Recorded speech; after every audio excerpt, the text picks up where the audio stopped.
Abla büyük geçmiş olsun. Kimse yok şu anda. Tek aile misiniz? Tek. Tamam. Gerisi bizde.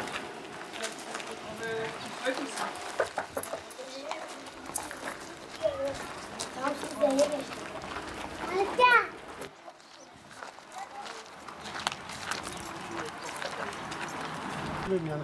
Abla büyük geçmiş olsun. Allah razı olsun. Allah sizden de razı olsun. Rabbim hayırlı yardımcınız olsun. Tamam mı?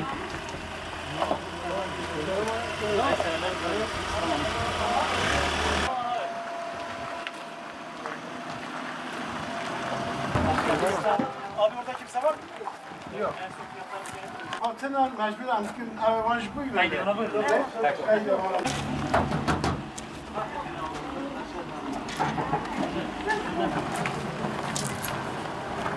Bismillahirrahmanirrahim. 6 Şubat'tan beri Umut Kervanı Vakfı olarak ve Yetimler Vakfı olarak beraber sahalardayız. Şu anda Adıyaman'ın Kahta ilçesinde konteyner kentte yüzlerce aileye yardım kulisi dağıttık.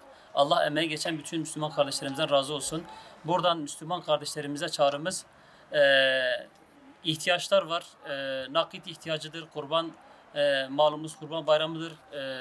Kurbanın etleri bu ailelerimize ulaştırmak adına kurbanlarınıza talibiz. Her türlü giyim ihtiyacı, gıda ihtiyacı, her türlü şeye ihtiyacımız var. Çocuklar için bayramlık ihtiyacımız var. Bütün bu yardımları ulaştırabilmek adına siz değerli ve hayırsever Müslüman kardeşlerimize çağrımızdır.